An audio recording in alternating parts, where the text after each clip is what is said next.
Mr. McRoy, is it? I'll call you Richard, if that's okay with you. I'd like to welcome you to Wario's Fast Food Factory, Richard. Oh, I'm James, by the way. Nothing special about me that you need to know, really. I like to code video games as a hobby. Although I'm unsure if I'm really good at coding video games, at least I love doing it, you know? And I've always wanted to be part of something big. Something that affects people, you know?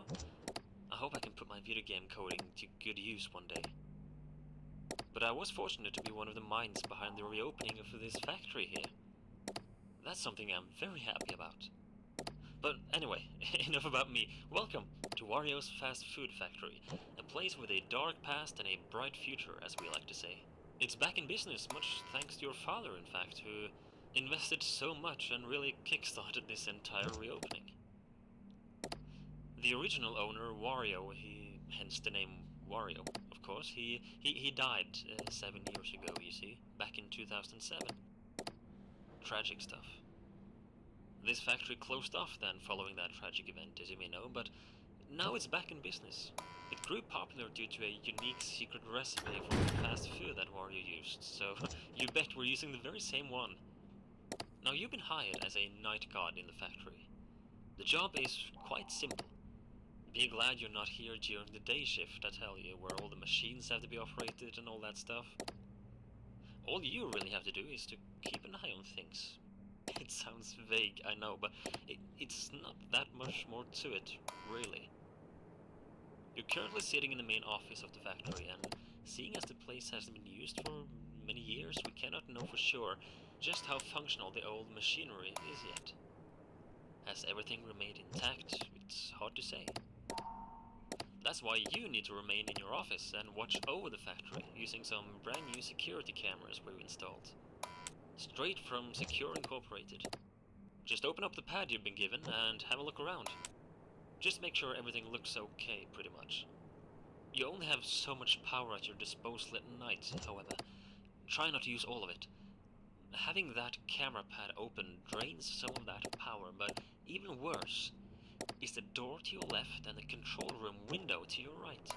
As you have probably seen, we have installed some buttons you can use for each one of them. The red buttons will bring down strong metallic doors, and the white buttons will trigger lights in the respective doorways. Keeping these doors down drain quite a lot of power, as do having the door lights active. Please, only use these when you need to. When would you need to, you might wonder? Well, there have been rumors going around for years that this recipe that Wario was using, and that we are using now, was quite interesting to money-hungry thieves back in the day when the factory was up and running. So the doors, the lights, it's just for safety, really. Mandatory precautions, that's all. No worries. Just keep an eye on the camera pad, yeah? Otherwise, you should be good, I think, yeah? We are very excited for this new era of the Warriors brand. So, have a good night, Richard, and I'll give you a call tomorrow.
Hi there, James here again. I heard you did good last night. Well done, Richard. Remember, if you see anyone snooping around at night, you tell us about it, yeah? We don't want another uncomfortable incident, like... Um...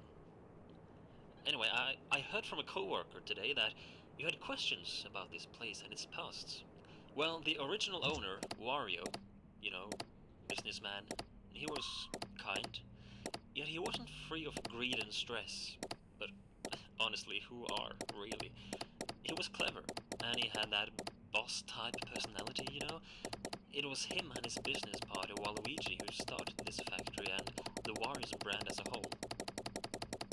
I don't know much about this Waluigi guy, aside from him being known as the sidekick, kind of, or as the less interesting one. But Waluigi is said to have been good with words. Charming, convincing, clever, but also insecure. Living in his friend's shadow, putting Wario in front of himself. You know, a people pleaser. That's how people described him. But also a people knower, apparently. He knew how to convince people, getting them to agree with him. That's probably why Wario chose him to be his business partner. The two of them made a good team, apparently. They started a cafe. That was the first thing, back in the 80s, you see, in the late 80s. Wario's Cafe, it was their first business, and that's also where this secret recipe of his found its footing and grew popular. They closed it off fairly quickly for unknown reasons, actually, and the two men began in the video game industry instead a few years later, in 1990, I think it was. WarioWare Incorporated. You might have heard of it. It was quite a spectacle, and the ideas and products from there were impressive, to say the least. However, people called the place haunted. Rumors has it that even Wario himself claimed the building felt off, and WarioWare actually partly burned down a few years later, unfortunately. It must have been an electrical fire, I guess. But that's when they were able to found their third establishment, which was this very fast food factory. I think it was a lifelong dream of Wario to build this factory, and finally it was up. And things were going well until, I told you the owner died. But that's not quite the entire story. He, Waluigi, along with three of their co-workers, completely disappeared one day. Gone. Nobody found them, heard from them, nothing. People had claimed to get strange vibes from the factory since day one, and the disappearance of these five didn't exactly lighten those rumors up.